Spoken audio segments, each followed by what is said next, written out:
இரக்கம் நிறைந்தவர், மனதுருக்கம் உள்ளவர். கர்த்தாவே, எங்கள் மீது நீர் கொண்ட கரிசனைக்காக நன்றி சொல்கிறோம். கொடான கொடி சோதனைகளை ஏறெடுக்கிறோம். இம்மட்டும் காத்த எபினேசர் இனியும் காக்க வல்லவராயிருக்கு. கூப்பிடுகிற யாராயிருந்தால் சமீபமாய் வந்து ஆசீர்வதிக்கிற ஆண்டவர். இந்த வேளையில் கர்த்தாவே, உடைய பிள்ளைகளை நீ தொட்டு சுகமாக்குவீராக, ஆசீர்வதிப்பீராக, பிரச்சனைகளை மாற்றுவீராக. ஆண்டவரே, வந்திருக்கின்ற ஒவ்வொருவரும் உடைய சமூகத்தில் சமாதானத்தோடு கடந்து செல்ல உதவி செய்யப்படி ஆட்சிக்கிறோம். பேசுகிற அடியனை மறைத்து கர்த்தர் வெளிப்படுங்க. உங்களுடைய நாம மாத்திரம் மகிமைப்படட்டும்.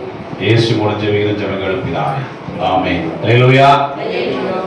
போன மாசம் என்ன தியானம் பண்ணோம்? எதை குறித்து தியானம் பண்ணோம்? சமூக இணக்கம். Very good. எல்லாம் கொடுங்க. சமூக இணக்கம். சமூகத்தில் நம்ம எப்படியெல்லாம் இருக்க வேண்டும் என்பதை குறித்து தியானிக்கணும். இந்த மாதத்தில் இருந்து நான் ஒரு குறிப்பிட்ட தலைப்பின் கீழே உங்களை இந்த ஆண்டு முழுவதும் பேசலான்னு சொல்லி கர்த்தரால் ஏவப்பட்டிருக்கிறேன். ஆனால் அதுக்கு முன்பதாக இன்னைக்கு வாசிக்க கேட்ட 2வது வேத பாடத்தில் சரியான ஒரு டாபிக். இந்த டாபிக் 2வது வேத பாடம் கலாத்தியர்கள் நிருபம் வாசிக்க கேட்டோம்.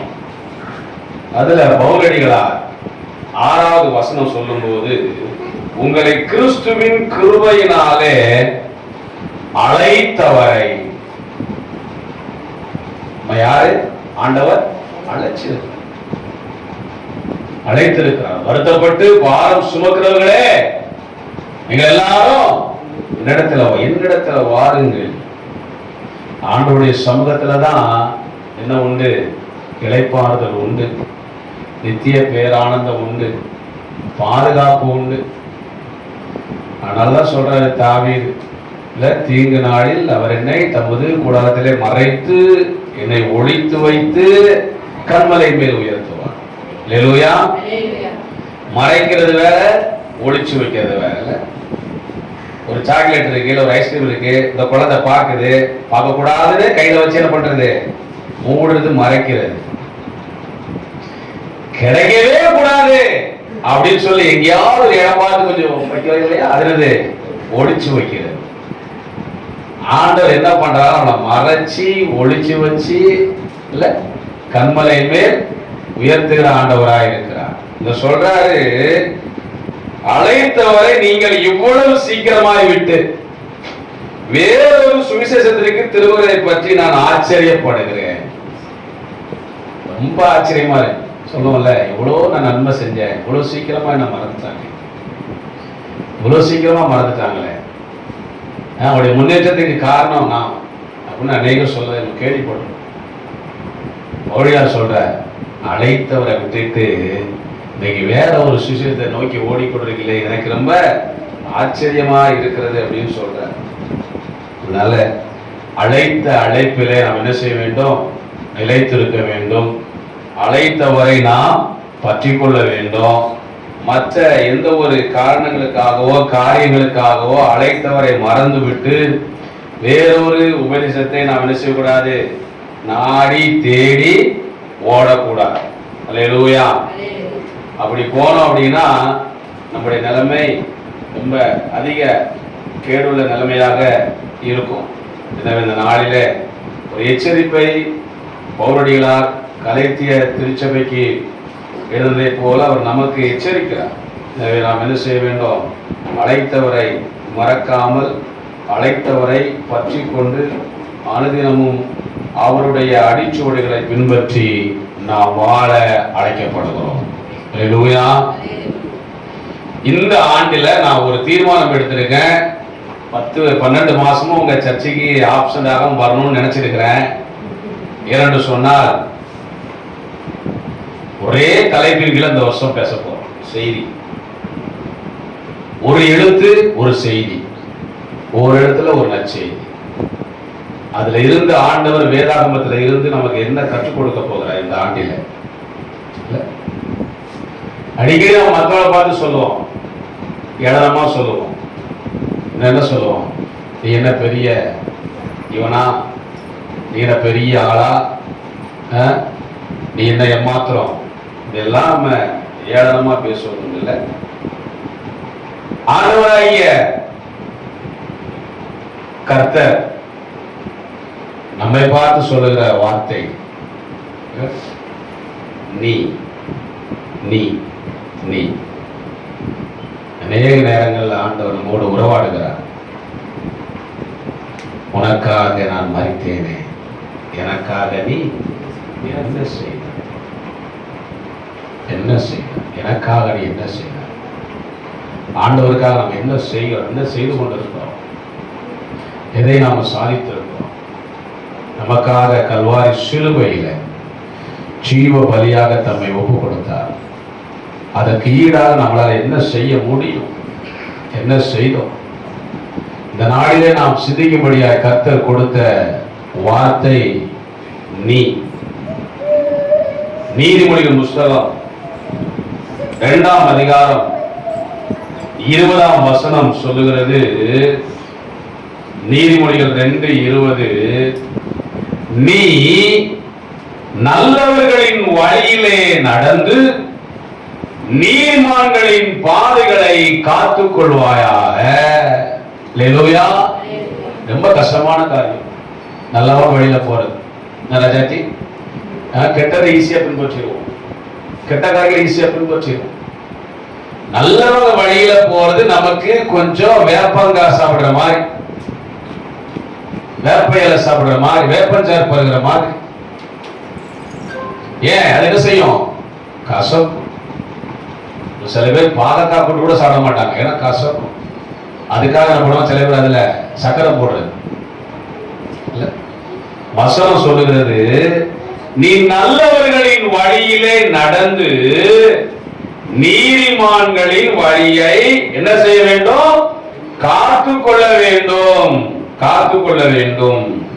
நல்லவர்களின் வழியிலே நடந்து நீதிமான்களின் பாதைகளை காத்துக் கொள்வாயாக. ஏனெனில் செவ்வையானவர்கள் பூமியிலே வாசம் பண்ணுவார்கள், உத்தமர்கள் அதிலே தங்கி இருப்பார்கள். துன்மார்க்கரோ பூமியிலிருந்து அறுப்புண்டு போவார்கள், துரோகிகள் அதில் இராதபடிக்கு நிர்மூலமாவார்கள். துன்மார்க்கன் துரோகி, பயங்கரமான வார்த்தை இல்ல? நம்பிக்கை துரோகி, ரொம்ப நம்பியிருக்கான். நேற்று என்கிட்ட ஒரு சகோதரர் பேசும்போது சொன்னார், நம்புறானே அவன் நம்மளை ஏமாத்திட்டான், நம்பணும் நம்மளை ஏமாத்திட்டான். நம்பிக்கை துரோகி. நான் சொல்லல, வசனம் சொல்லுது.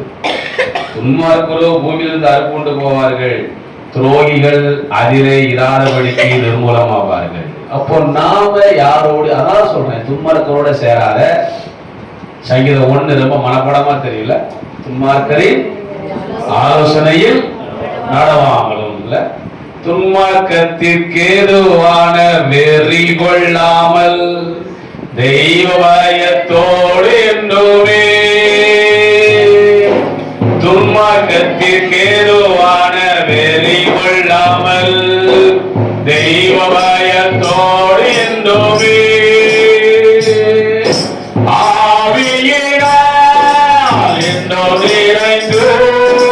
சங்கீத கீர்த்தனம் பாடு, ஆவியினால் என்னோ நிறைந்து சங்கீத கீர்த்தனம் பாடு. அல்லேலூயா. துன்மார்க்கத்திற்கு ஏதுவான வெறி கொள்ளாத, துன்மார்க்கருடைய ஆலோசனையில நடக்காது, பாவியுடைய வழியில நிக்காத, பரியாசகர் உட்கார இடத்துல உட்கார. அப்ப எங்க போய் உட்காரணும்? கர்த்தருடைய பாதத்திலே. மரியாள் தன்னை விட்டு எடுபடாத நல்ல பங்கு, நல்ல பங்கு இல்ல, குட் ஷேர், குட் போர்ஷன் தெரிந்து கொண்டால். அநேகர் அந்த நல்ல வழியை, நல்ல பங்கை விட்டுறோம்.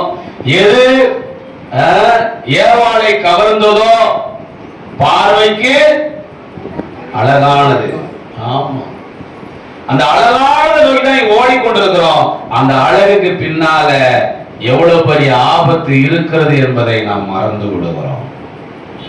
அது சாலமோன் தெளிவா சொல்றார், நீ நல்லவர்களின் வழியிலே நட.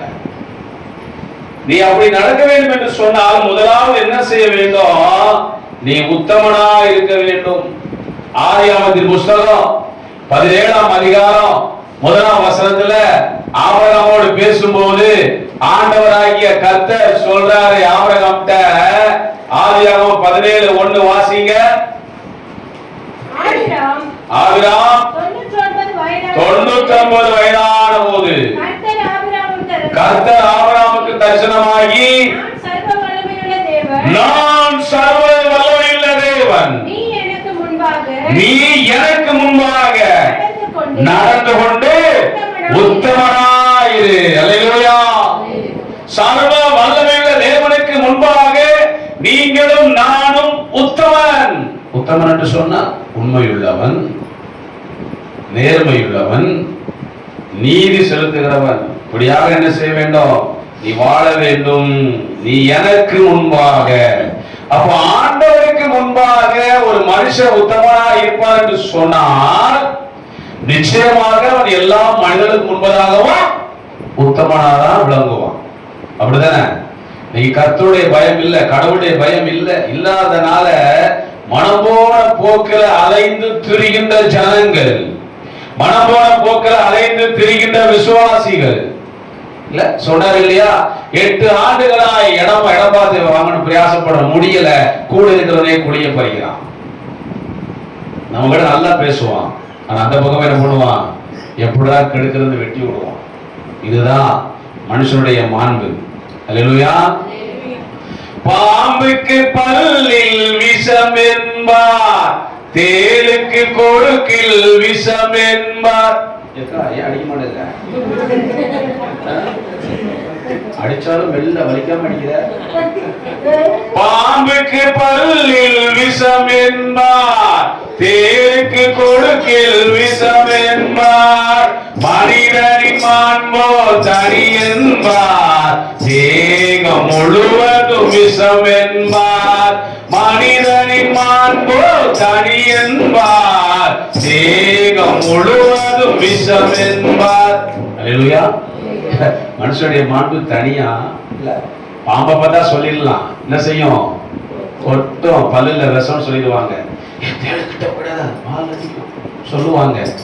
ஆனா அந்த மனுஷன் இருக்கானே, எங்க எப்படி விஷம், அது நாக்கில விஷமா, கையில விஷமா, கால் விஷமா சொல்ல முடியாது.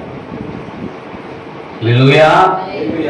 கூட இருக்கிறவனே குடி பறிக்கிற காலம் எங்க இருக்குது? ஊழியத்துல இருக்குது. எங்க கூட இருக்கிற 2 பேர் குடி பறிச்சு போயிட்டாங்க. அல்லேலூயா. ஆண்டவர் நல்லா சூப்பரா நடத்திட்டு இருக்கிறார் ஊழியத்தை. நேற்றுலாம் பாத்தீங்கன்னா ஃபாஸ்டிங் பிரேயர்ல அநேக பிரஜாதி மக்கள், இந்து மக்கள், முஸ்லீம் மக்கள் வந்து ஜோமனியா பேர் எழுதி கூட ஜோம் பண்ணிட்டு போறாங்க. அந்த அளவுக்கு ஆண்டவர் நடத்தி கொண்டு இருக்கிறார். நல்லவங்க கூட நல்லவன் தான் இருப்பான், கெட்டவன் இருக்க முடியாது. என்ன பண்ணிடுவாரு? வெட்டி விட்டுருவார், வெட்டி விட்டுருவார். நான் சொல்றேன், நீ எனக்கு முன்பதாக எப்படி இரு? உத்தமனா இரு. நாம் என்ன செய்ய வேண்டும்? ஆண்டுக்கு முன்பதாக நாம் உத்தமனா இருக்க வேண்டும். நான் உனக்கும் எனக்கும் நடுவாக உடன்படிக்கையை ஏற்படுத்தி உன்னை மிகவும் திரளாய் பெருகப்படுவேன். எப்போ நீ உத்தமனா இருந்த சொன்னா உனக்கும் எனக்கும் என்ன வரும்? உடன்படிக்கை வரும். அந்த உடன்படிக்கையின்படி நான் உன்னை பெருக பண்ணுவேன் சொல்லல, திரளாய் பெருக பண்ணுவேன். அல்லேலூயா. அல்லேலூயா. ஒருவனா இருக்கும் போது அழைக்கப்பட்ட ஆபிரகாம் திரளான ஜாதிகளுக்கு தகப்பனாக ஆண்டவர் மாற்றினார். காரணம் என்ன? ஆண்டவர் சொன்ன வார்த்தைக்கு அவர் கீழ்ப்படிந்திருந்தார். அல்லேலூயா.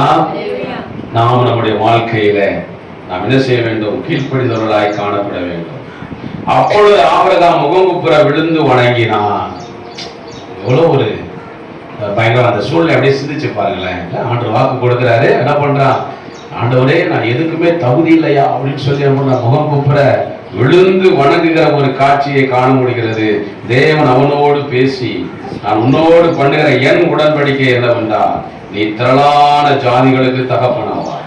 இனி உன் பேர் ஆபிரகாம் எனப்படாமல் நான் உன்னை திரளான ஜாதிகளுக்கு தகப்பனாக ஏற்படுத்தபடியால் உன் பேர் ஆபிரகாம் எனப்படும். உன்னை மிகவும் அதிகமாய் பலுக பண்ணி உன்னிலே ஜாதிகளை உண்டாக்குவேன், உன்னிடத்திலிருந்து ராஜாக்கள் தோன்றுவார்கள். அல்லேலூயா. யாரு? வெறுமையா இருந்த ஒரு மனுஷன், தனிமையா இருந்த ஒரு மனுஷன், ஒன்றும் ஆசீர்வாதத்தை சுதந்திரிக்க முடியாத சூழ்நிலை இருந்த ஒரு மனுஷன் முதிர் வயதான காலத்திலே 99 வயதான போது ஆண்டவர் ஆபிரகாமோடு செய்கிற உடன்படிக்கை. அல்லேலூயா.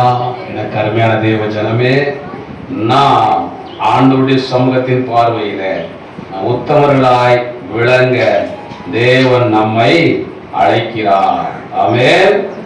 அது மாத்திரமல்ல, அடுத்து சொல்றாரு, உனக்கும் உனக்கு பின்வரும் சந்ததிக்கும் நான் தேவனாய் இருக்கும்படி எனக்கும் உனக்கும் உனக்கு பின் தலைமுறை தலைமுறையாக வரும் உன் சந்ததிக்கு நடுவிலே என் உடன்படிக்கையை நித்திய உடன்படிக்கையாக ஸ்தாபிப்பேன். நீ பரதேசியாய் தங்கி வருகிற கானான் தேசம் முழுவதையும் உனக்கும் உனக்கு பின்வரும் சந்ததிக்கும் நித்திய சுதந்திரமாக கொடுத்து நான் அவர்களுக்கு தேவனாய் இருப்பேன் என்றார். அல்லேலூயா. அல்லேலூயா. துதி கன மகிமையெல்லாம் உமக்கு செலுத்துகிறோம். துதி கன மகிமையெல்லாம் உமக்கு செலுத்துகிறோம். மகிழ்வுடன் ஸ்தோத்திர பலிகளை செலுத்தி ஆராதனை செய்கிறோம். மகிழ்வுடன் ஸ்தோத்திர பலிகளை செலுத்தி ஆராதனை செய்கிறோம். என் இயேசு ராஜா ஸ்தோத்திரம். என் இயேசு ராஜா ஸ்தோத்திரம். ஸ்தோத்திரமே ஐயா, ஸ்தோத்திரமே உயிருள்ள நாடெல்லாமே. ஸ்தோத்திரமே ஐயா, ஸ்தோத்திரமே உயிருள்ள நாடெல்லாமே. ஐயா, உயிருள்ள நாடெல்லாமே. அல்லேலூயா. எனக்கு அருமையானவர்களே, ஒருவேளை நீங்க நினைக்கலாம், இந்த உலகத்தில் எனக்கு யார் இருக்கா, எனக்கு ஒண்ணுமே இல்லை, நான் தனிமையில் இருக்கேன், எனக்கு உதவி செய்ய யாரும் இல்லை. ஒருவர் உனக்காக இருக்கிறார். உன் சூழ்நிலைகளை அறிந்தவர், உன் தேவைகளை அறிந்தவர், உன் சரீர பிரச்சனைகளை அங்குலம் அங்குலமாக அறிந்தவர் ஆண்டவராகிய கர்த்தர், ஆண்டவராகிய இயேசு கிறிஸ்து. அல்லேலூயா. அவரால் செய்ய முடியாத அதிசயமான காரியம் ஒன்றும் இல்லை. ஆபிரகாமை அழைத்து ஆசீர்வதித்து உடன்படிக்கை செய்து அவரை திரளான ஜாதிகளுக்கு தகப்பனாக உண்மையாக்கினார். அவர் உன்னையும் ஆசீர்வதிக்க அவர் வல்லமை உள்ளவர். ஆமென். செய்ய வேண்டிய காரியம் ஒன்னே ஒண்ணுதான். என்ன செய்ய வேண்டும்? உத்தமனாய் இருக்க வேண்டும், உண்மையுள்ளவர்களாய் இருக்க வேண்டும். ஏனென்று சொன்னால் உண்மையுள்ள மனுஷன்தான் பரிபூர்ண ஆசீர்வாதங்களை பெற்றுக்கொள்ள முடியும். ஆமென். அரோகர மனுஷனுக்கு அரோகர ஆசீர்வாதம் தான். கைக்கு எட்டினது வாய்க்கு எட்டாம போயிடும். கண்ணால பாப்பா அனுபவிக்க முடியாது. ஆண்டவருடைய சமூகத்திலே உண்மையாயிருப்போம் என்று சொன்னார், உத்தமராயிருப்போம் என்று சொன்னார். அவர் கொடுக்கிற வாக்குத்தத்தம் என்ன? நீ பரதேசியாய் தங்கி வருகிற கானான் தேசம் முழுவதையும், கானான் தேசம் முழுவதையும், புரியுங்களா? பரதேசியாய் ஒண்ணுமில்லாம உட்கார்ந்துட்டு ஐயா, இந்த தேசம் முழுவதையும் என்ன செய்வேன்? உனக்கும் தருவேன், உனக்கு பின்வரும் உன் சந்ததிக்கும் நித்திய சுதந்திரமாக எவனுமே பறிக்க முடியாது. அல்லேலூயா. முத்திரம் போட்டா போட்டதுதான். ஐயா சொன்ன மாதிரி அடங்கலு பட்டா சிட்டா பட்டா எல்லாம் உனக்கு தான். அல்லேலூயா. அல்லேலூயா. நான் அவர்களுக்கு தேவனாய் இருப்பேன் என்றா. ஆமென். இன்னும் தேவன் ஆபிரகாமை நோக்கி, இப்பொழுது நீயும் உனக்கு பின்வரும் தலைமுறை தலைமுறை உன் சந்ததியும் என் உடன்படிக்கையையும் கை கொள்ளுங்கள். ஆண்டவருடைய உடன்படிக்கையை கை கொள்ளும்படியாக ஆண்டவர் உங்களையும் என்னையும் அழைத்திருக்கிறார். அல்லேலூயா. நாம் என்ன செய்ய வேண்டும்? ஆண்டவருடைய சமூகத்துல உத்தமனா இருக்க வேண்டும். இரண்டாவது, நாம் ஆண்டவரை பற்றும் பயத்தோடு ஜீவிக்க வேண்டும். நீதிமொழிகளின் புஸ்தகம் 23ஆம் அதிகாரம் 17-18 வசனங்களை வாசிக்கும் போது, நீதிமொழிகள் 23:17-18 வசனங்கள், உன் மனதை பாவிகள் மேல் பொறாமை கொள்ள விடாதே. இருக்கிற ஆமையில பெரிய தீங்கான ஆமை எந்த ஆமைன்னா இந்த பொறாமை. மற்றவங்களை பார்த்து பொறாமப்படுறது, மற்றவங்க ட்ரெஸ்ஸை பார்த்து பொறாமப்படுறது, மற்றவங்க வைத்திருக்கின்ற பொருளை பார்த்து பொறாமைப்படுறது, மற்றவருடைய வளர்ச்சியை பார்த்து பொறாமைப்படுறது.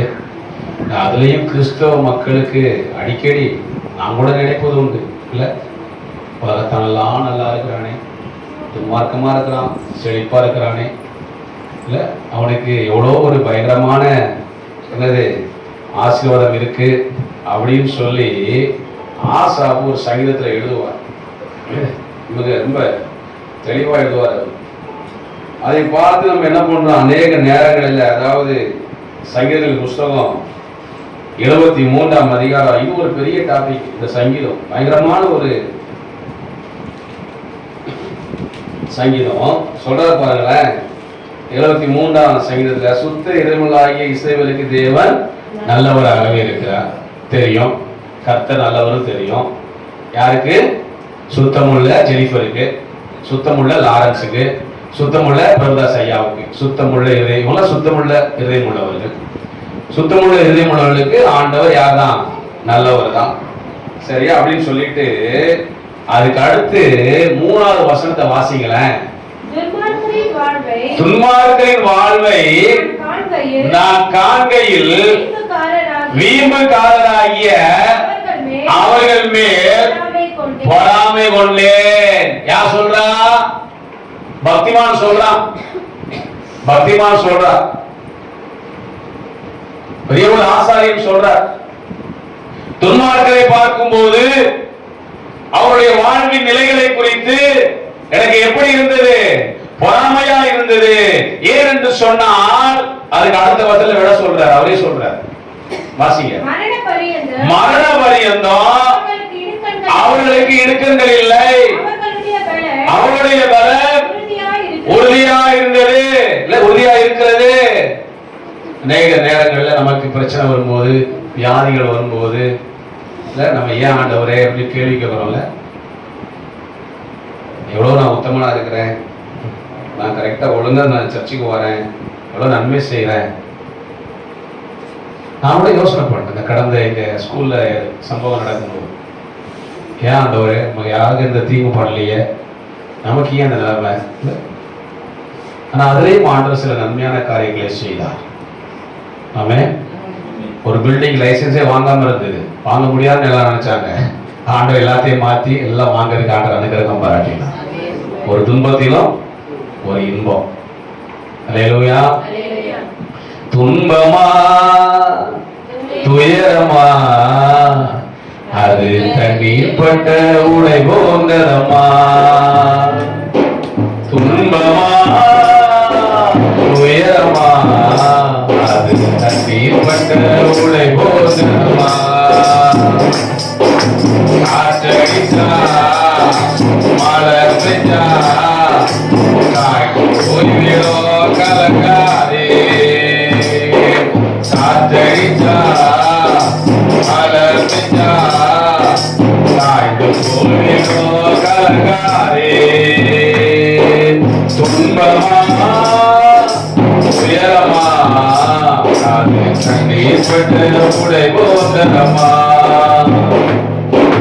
இயேசுதான் நீதியின் கதிரவர், உனக்காக உதயமானார் உலகத்திலே. இயேசுதான் நீதியின் சூரியன், உனக்காக உதயமானார் உலகத்திலே.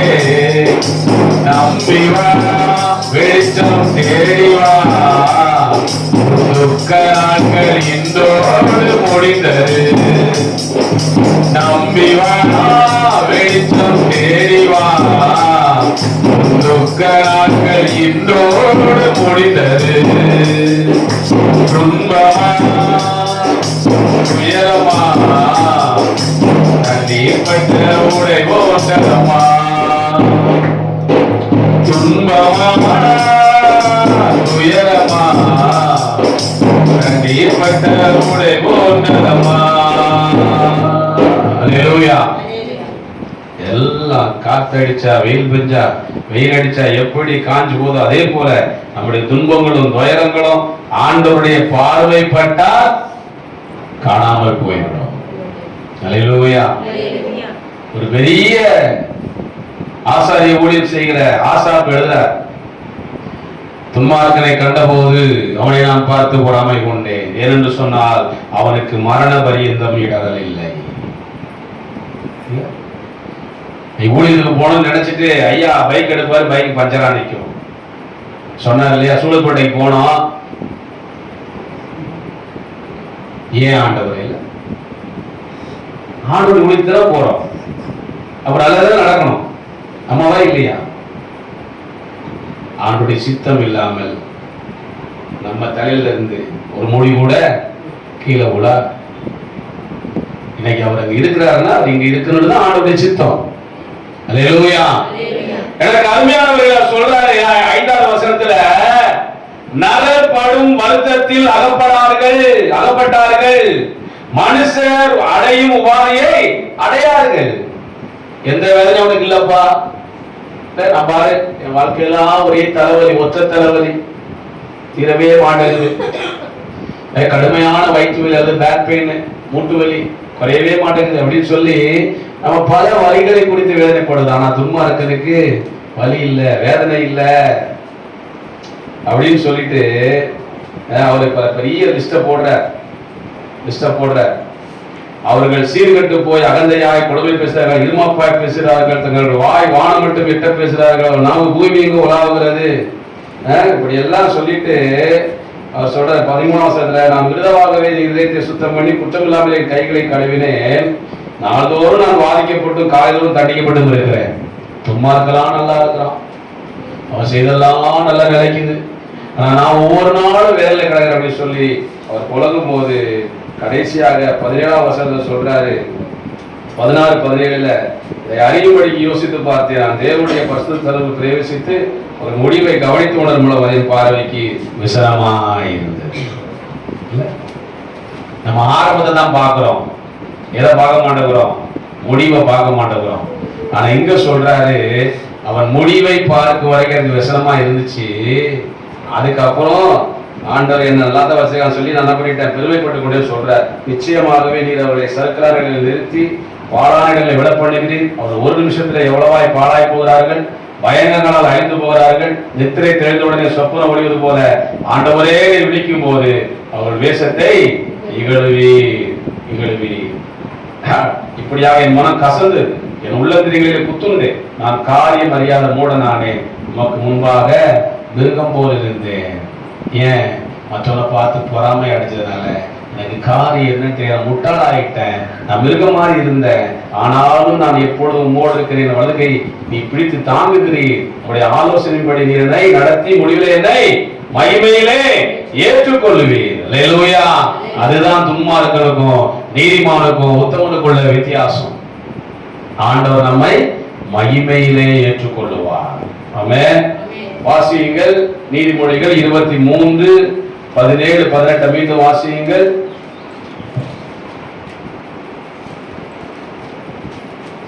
உன் மனதை பாவிகள் மேல் பொறாமை கொள்ள விடாதே. எப்போ நம்ம என்ன செய்யக்கூடாது, மற்றவங்க மேல பொறாமப்படக்கூடாது. அடுத்து சொல்றாரு, நீ நாடோறும் கர்த்தரை பற்றும் பயத்தோடு. அவ்வளவுதான். ஒவ்வொரு நாளும் நம்ம ஆண்டவரை பற்றுத பயத்தோடு இருந்தோம் அப்படின்னு சொன்னா நிச்சயமாக நம்ம மற்றவர்களை பார்த்து, உலகத்தை பார்த்து, உலகத்தில் உள்ள மக்களை பார்த்து நம்ம என்ன செய்ய மாட்டோம், பொறாமை கொள்ள மாட்டோம். நிச்சயமாகவே முடிவு உண்டு, உன் நம்பிக்கை வீண் போகாது. நிச்சயமாகவே முடிவு உண்டு. நீ எதை குறித்து நீ நம்பிக்கொண்டிருக்கிறாயோ, இந்த காரியம் வாழ்க்கையில நடக்குமா நடக்காதா என்று சொல்லி எதிர்பார்த்து ஏங்கி திகைத்துக் கொண்டிருக்கிறாயோ, என்ன செய்யும்? அது நிச்சயமாக வாழ்க்கையில நடக்கும், நிறைவேறும் என்று சொல்லுகிறார். என்ன செய்ய வேண்டும்? ஒன்றே ஒன்றுதான், நாள்தோறும் கர்த்தரை பற்றும் பயத்தோடு ஒவ்வொரு நாளும் காலையில எழும்பி ஆண்டவரை துதி ஸ்தோத்திரி, ஆண்டவர் செய்த நன்மைகளுக்காக நன்றி சொல்லு. அல்லேலூயா. ஆத்துமாவே நன்றி சொல்லு முழு உள்ளத்தோடு. ஆத்துமாவே நன்றி சொல்லு முழு உள்ளத்தோடு. கர்த்தர் செய்த நன்மைகளை ஒரு நாளும் மறவாதே. கர்த்தர் செய்த நன்மைகளை ஒரு நாளும் மறவாதே. ஆத்துமாவே நன்றி சொல்லு முழு உள்ளத்தோடு. என் ஆத்துமாவே நன்றி சொல்லு முழு உள்ளத்தோடு. நாளும் கர்த்தரை பற்றி பயத்தோடு. அப்படி இருந்த பொண்ணா என்ன பண்ணுவ? வாழ்க்கை முழுவதும் பயம் இல்லாமல் இருப்பாய். நீதிமொழிகள் புஸ்தகம் 3ஆம் அதிகாரம் 23 முதல் 26 வசனங்களை வாசிக்கும் போது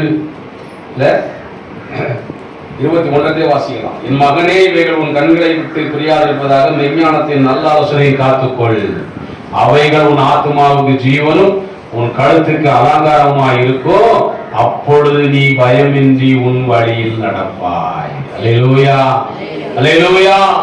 ஆண்டவருடைய வார்த்தை உன்னுடைய இதயத்திலே இருக்குமானால் எந்த சூழ்நிலையிலும் உன்னை அசைக்க முடியாது, அசைத்து பார்க்க முடியாது, உன்னுடைய விசுவாசத்தை தவிர்க்க முடியாது. அப்பொழுது நீ பயமின்றி உன் வழியில் நடப்பாய், உன் கால் இடராது, நீ படுக்கும் போது பயப்படாது இருப்பாய். ஒரு அம்மா வந்து சொன்னாங்க, படுத்தா தூங்க வர மாட்டேங்குது. எத்தனை வருஷம்? 8 வருஷம். 8 வருஷமா 2 வருஷமா சொன்னாங்க, படுத்தா தூக்கமே வரமாட்டேங்குது ஐயா, ஒரே பயமா இருக்கு. அநேகரைக்கு அப்படி இருக்கிறான். எதெல்லாமோ வந்து பயமுறுத்தும்.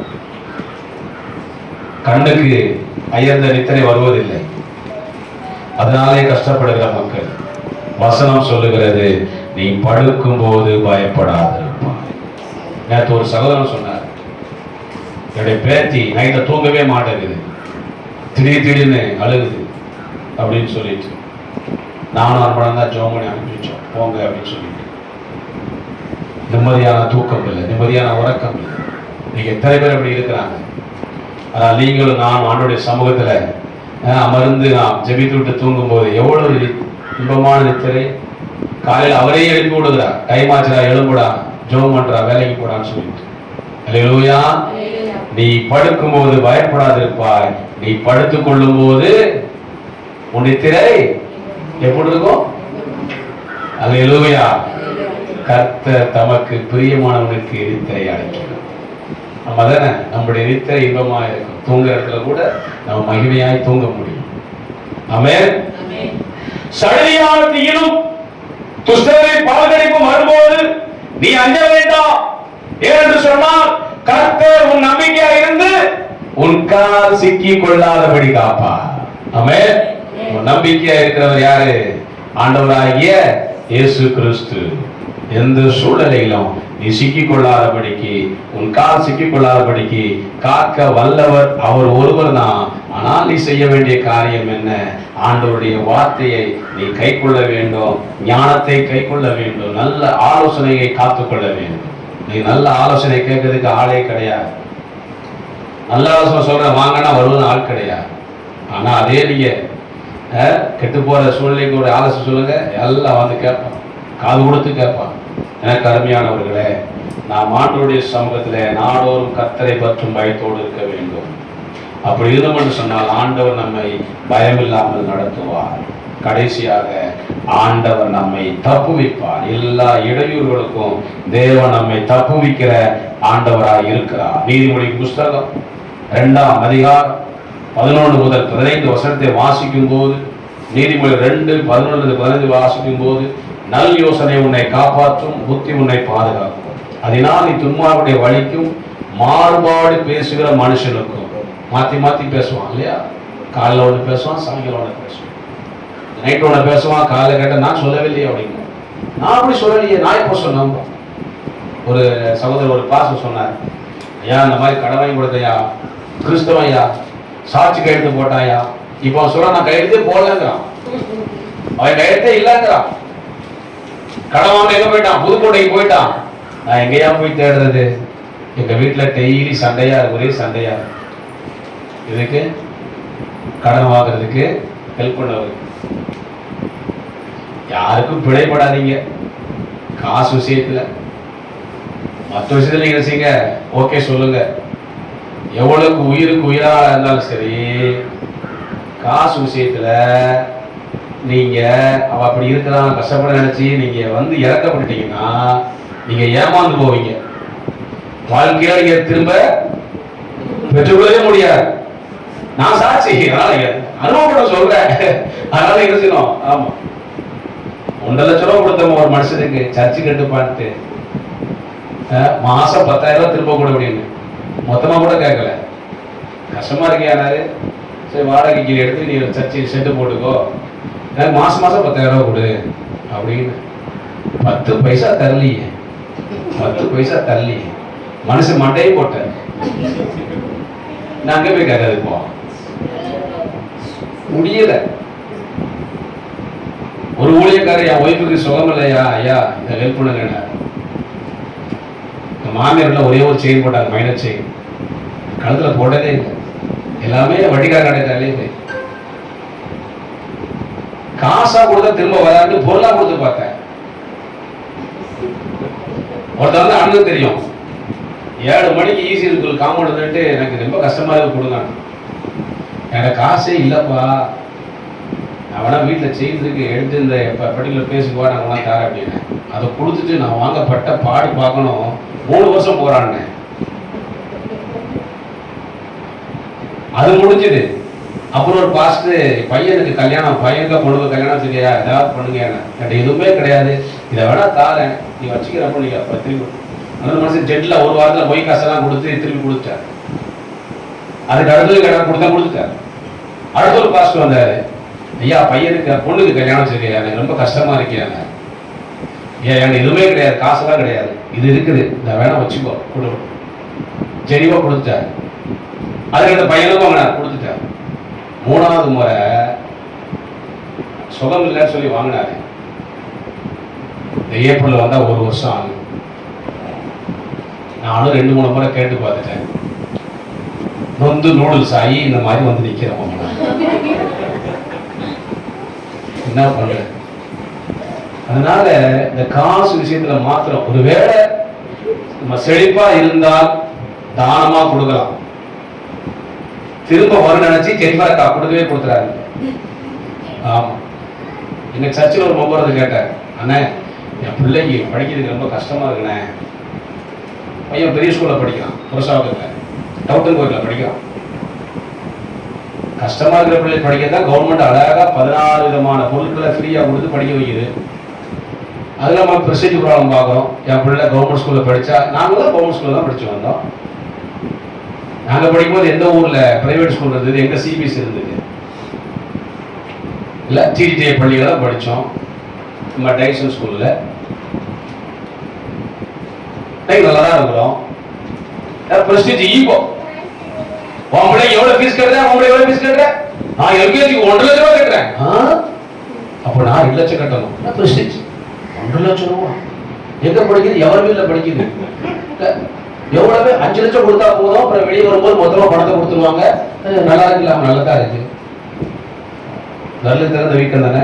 5 லட்சம் உங்களுக்கு வேணல. இப்போ பிஸ்கட் வேண்டாப்பா சொல்றாங்க, அங்கிள் உங்களுக்கு பசியா இருக்கும், பிஸ்கட்டை சாப்பிட்டு பேசுங்க அப்படின்னா நான் முடிச்சுதான் பாக்குறேன். இது நான் முடிச்சுதான் சரியா. எங்க விட்டு மறந்து முடிச்சது.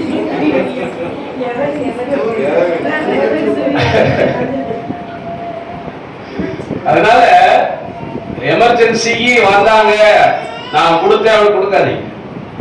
அப்ப அந்த நண்பர் கேட்டாரு, எங்க சர்ச் மெம்பர், அப்ப நான் 4 பேர்ட்ட விசாரிச்சேன், போட்டு விசாரிச்சேன்.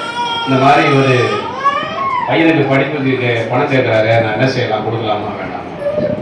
ஐயா அவனை கேட்டான், அவனே கேட்டான். ஐயோ வரவே வராது, வேணும்னா நீங்க ஹெல்ப் பண்ண நினைச்சீங்கன்னா ஒரு 5 10 கொடுங்க அப்படின்னா. கொடுத்தா வராது, நீங்க 50,000 கொடுத்தா வராது, 60,000 கொடுத்தா வராது. நீங்க உதவி ஹெல்ப் பண்ண நினைச்சீங்கன்னா அதே மாதிரி 10,000 ரூபாய் கொடுத்தேன், இது வரைக்கும் வரல. சரி வந்தால் நல்லதே, வரட்டா நல்லது, நோ ப்ராப்ளம். கொரோனா காலத்துல வந்து கேட்டார், என் பிள்ளை காலேஜ் சேர்ந்தயா, பணம் கொடுங்க, ரொம்ப டைட்டு. சரி பிள்ளை படிப்புன்னு கேட்காம சொல்லிட்டு அவங்க ஒரு 10,000 ரூபாய் கொடுத்தேன். அந்த பிள்ளை படிச்சு காலேஜுக்கும் போயிடுச்சு, இன்னைக்கு வரைக்கும் திரும்ப வரல. அதனால நம்ம என்னன்னா, நம்மளுக்கு வேண்டாம், நம்ம ஹெல்ப் பண்ண நினைச்சீங்க பண்ணுங்க, மற்றபடி திரும்ப வரும் நினைச்சீங்க யாருக்கும் உதவி செய்யாது. எனக்கு அருமையானவர்களே, வசனம் சொல்லுகிறது, அதனால நீ துன்மார்க்குடைய வழிக்கும் மாறுபாடு பேசுற மனுஷனுக்கும், மாறுபாடு பேசுற மனுஷன், இதுலதான் நம்ம டாபிக் விட்டு வெளியே போகணும். சத்தியமா செஞ்சிருவோம்பா, சத்தியமா கொடுத்துருவோம்பா, ஒரு பைசா கூட குறையாத அப்படிம்பா. அப்புறம் பார்த்தா நம்ம ஐயா ராசா உள்ள பாதியாவது கொடுப்பா அப்படின்னு நம்மளை கெஞ்ச வச்சிருவோம். வசனம் சொல்லுகிறது, அந்தகார வழியில நடக்க நீதி நெறிகளை விட்டு தீமை செய்ய மகிழ்ந்து.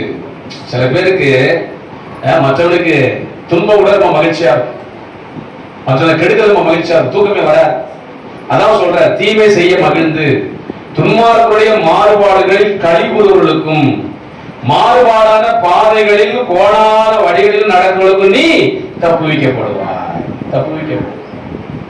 அதுக்கு கீழே இருக்கு, அது வேற மேட்டர், அது நமக்கு வேண்டாம். அது கீழே இருக்க மேட்டரை வீட்டில் வேணா வாசித்து பார்த்தீங்கன்னா அது இங்க தேவையில்லை. அடுத்து நீதிமொழிகள் 5ஆம் அதிகாரம் 1 முதல் 14 வசனங்களை வீட்டில் போய் வாசித்து பாருங்க. சரியா? 1 முதல் 14 வசனங்களை வீட்டில் போய் வாசித்து பாருங்க. பரஸ்திரிக்கு செய்ய தப்பிக்கப்படுவாய் அப்படின்னு சொல்லி அங்க ஒரு வசனம் இருக்கும். அடுத்து நீதிமொழிகள் 23ஆம் அதிகாரம் 26 முதல் 35 வரை வாசிக்கும் போது, சத்தியத்தை வாங்கு, அதை விற்காதே, அப்படியே ஞானத்தையும் உபதேசத்தையும் புத்தியையும் வாங்கு. 26 என் மகனே, உன் இதயத்தை எனக்கு தா, உன் கண்கள் என் வழிகளை நோக்குவதாக. வேசி ஆழமான படுகொடி, பரஸ்திரி இடுக்கமான கிணறு. அவள் கொள்ளைக்காரனை போல பதிவிருந்து மனுஷப்பிள்ளை பாதைகளை பெருக பண்ணுகிறார். ஐயோ, யாருக்கு வேதனை, யாருக்கு துக்கம், யாருக்கு சண்டைகள், யாருக்கு புலம்பல், யாருக்கு காரணம் இல்லாத காயங்கள், யாருக்கு ரத்தம் கலங்கின கண்கள். மதுபானம் இருக்கும் இடத்திலே தங்கி தரிப்பொருளுக்கும் கலப்புள்ள சாராயத்தை நாடுகளுக்கும் தானே. மதுபானம் ரத்த வர்ணமாய் இருந்து பாத்திரத்தில் பளபளப்பாய் தோன்றும் போது நீ அதை பாராதே. அல்லேலூயா. அதை பார்த்ததுனால போச்சு, ஆதி பெற்றோருடைய குடும்பம் பாழா போச்சு இல்லையா? ஏவாள் பார்த்ததுனால போச்சு. நீ அதை பாராது. எதெல்லாம் பளபளப்பா தோணுதோ, எதையெல்லாம் உன் கண்ணுக்கு அழகா தோணுதோ, அதை என்ன செய்யாத, பார்க்காதே அப்படிங்கிற. அதை பார்க்காதே. என்ன செய்யும்? பார்த்தா என்ன செய்யும்? முதல்ல எச்சி ஊறும் இல்ல, நம்ம பசங்க சொல்லு விடுவோம்னு சொல்லல, எச்சி ஊறும். அப்புறம் டேஸ்ட் பண்ணி பார்த்தானு தோணும். அப்புறம் இது கொஞ்சம் மெதுவா, அழகா சொல்ற பாருங்களேன், அது மெதுவா இறங்கும், மெதுவா உள்ள போகும் இல்ல. கர்த்தருடைய பிள்ளைகள் முத இப்பதான் சினிமா தேட்டருக்கு போறது இல்லை, இப்ப எல்லாம் செல்போன்ல படம் பார்த்துறாங்க நரஜாத்தி. ஆமா, எங்க காலத்துல சினிமா தேட்டருக்கு போற அந்த காலத்துல கர்த்தருடைய பிள்ளைகள், இப்ப நான் வந்து ஒரு திருச்சபையில இங்க நான் பிரசங்கம் பண்றேன், இங்க லோக்கல்ல தேட்டர்ல படத்துக்கு போனா குருவாசையை பார்த்துருவான்னு சொல்லிட்டு வேற தேட்டருக்கு போவேன் இல்லையா. ஒரு 10 கிலோமீட்டர் தாண்டி ஒரு தேட்டருக்கு போவேன். அங்கேயும் உங்களை யாரும் பார்ப்பாங்களோ சொல்ல செய்யும், உள்ள பயம் இருக்கும், பயம் இருக்கும். அது முதல் முறை. 2வது முறை போகும்போது அந்த பயம் கொஞ்சம் அச்சு போகும். 3வது முறை போகும்போது தைரியமா போவோம், நம்மளை யாரா என்னடா பண்றது அப்படின்ட்டு. சோ அந்த மாதிரி தான் ஆல்ரெடி விலகி பாவங்களை செய்யும் போது முதல்ல பயம் இறங்கும், முதல்ல மெதுவா இறங்கும். அப்புறம் படிப்படியா இறங்கி என்ன பண்ணுமா, முடிவிலே அது பாம்பை போல கடிக்கும், விரியலை போல தீண்டும். காலையில வரும்போது ஒரு பேசிட்டு வந்தோம், டாஸ்மாக் கடை வாசல ஒருத்தன் வாமிட் பண்ணிட்டு இருக்கான். எத்தனை மணிக்கு? 8 மணிக்கு. எப்படா திறக்கும்? நம்ம எல்லாம் எப்படா சர்ச்சு திறக்கும், எப்படா சர்ச்சில் மயடிப்பாங்க, சர்ச்சைக்கு போல யோசிக்கிறோம். அவன் எப்படா டாஸ்மார்க் திறக்கும் போய் நிக்கலாம் நிக்கிறான். வசனம் சொல்லுது, முதல்ல நல்லா தான்ப்பா இருக்கும், அப்புறம் மெதுவா இறங்கும், முடிவில் அது பாம்பை போல கடிக்கும், விரியனை போல தீண்டும், உன் கண்கள் பரஸ்திரியை நோக்கும், உன் உள்ளம் தாறு மாறாமைகளே. எவனாவது குடிச்ச ஒழுங்கா பேசிருக்கானா? தாறு மாறா பேசும். ஏன் கொலை நடந்துச்சு? ஏன் வாயில் பலாத்காரம்? குடிச்சிருந்தான், போதையில பண்ணிட்டான். போதையில போய் எவனாவது ரயில்வே தண்டவாளத்தை தலை வச்சு படிச்சதுதான் மத்த நியூஸ் சொல்றா, அதெல்லாம் தெளிவா செய்வான். ஏன்னா உயிர் போயிடும். எனக்கு அருமையானவர்களே, வசனம் சொல்லுகிறது, உன் கண்கள் பரஸ்திரிகளை நோக்கும், உன் உள்ளம் தாறு மாறாலை பேசும், நீ நடுக்கடலிலே சைனிக்கிறன் போலவும் பாய்மரத்தட்டிலே படுத்துகளை போல இருப்பாய். என்னை அடித்தார்கள், எனக்கு நோகமில்லை, என்னை அறைந்தார்கள், எனக்கு சொரணை இல்லை. நான் அதை எப்பொழுது பின்னு தொடர்ந்து தேட எப்பொழுது விழிப்பேன் என்பா. இப்படித்தான் நிலைமை இருக்கும். அதனால நீ இதெல்லாம் தப்பிக்கணும்னு சொன்னா நீ என்ன செய்ய வேண்டும்? என் மகனே, நீ செவி கொடுத்து ஞானமடைந்து உன் இதயத்தை நல்வழியிலே நடத்து. அல்லேலூயா. இருதயத்தை நல்வழியிலே நடத்து. நல்வழியிலே நடத்தும் போது ஆண்டவர் நம்மை நன்மையினாலும் கிருபையினாலும் இரக்கங்களினாலும் முடிசூட்டி நம்ம என்ன செய்வார்? வாழ வைப்பார். நம்முடைய வாழ்வு ஆசீர்வாதமாய் இருக்கும். அதனால ஆண்டவருடைய பிள்ளையாய் அழைக்கப்பட்ட நீ, ஆண்டவருடைய பிள்ளையாக அபிஷேகம் பண்ணப்பட்ட நீ, உன்னுடைய வாழ்க்கை என்னுடைய வாழ்க்கை எப்படி இருக்கிறது என்பதை நாம் ஆராய்ந்து பார்க்க வேண்டும். ஒருவேளை நாம் தவறி இருப்போம் என்று சொன்னார், தடம் மாறி இருப்போம் என்று சொன்னார், இன்றைக்கு இந்த வார்த்தை எனக்கு ஆண்டவர் கொடுத்த வார்த்தை என்று சொல்லி அவர் நம்மோடு பேசின ஆண்டவர், உத்தமனா இரு, உனக்கு இந்த ஆசீர்வாதம் வரும் சொன்னாரே, அந்த உத்தம ஆசீர்வாதங்களை சுதந்திரித்துக் கொள்ளும்படியாக கர்த்தருடைய கரத்திலே நம்மை ஒப்பு கொடுப்போம். கர்த்தர் நம்மை ஆசீர்வதிப்பார். அல்லேலூயா. வாழ்நாளையெல்லாம் வீணாய் வருத்தத்தோடு கழிப்பதுவே, வாழ்நாளையெல்லாம் வீணாய் வருத்தத்தோடு கழிப்பதுவே, வந்தவர் பாதம் சரணடைந்தான், வாழ்வித்து உன்னை சேர்த்து கொள்வார். வருவாய் தருணமிதுவே, அழைக்கிறாரே வல்ல ஆண்டவர் இயேசுவை. வருவாய் தருணமிதுவே, அழைக்கிறாரே ஆண்டவர் இயேசுவை. சத்திய வாக்கை நம்பியவா, நித்திய ஜீவன் உனக்களிப்பார். சத்திய வாக்கை நம்பியவா, நித்திய ஜீவன் உனக்களிப்பார். உன் பேரை ஜீவ புஸ்தகத்தில் உண்மையாயிட்டு எழுதிடுவார். வருவாய் தருணமிதுவே, அழைக்கிறாரே வல்ல ஆண்டவர் இயேசுவை. வருவாய் தருணமிதுவே, அழைக்கிறாரே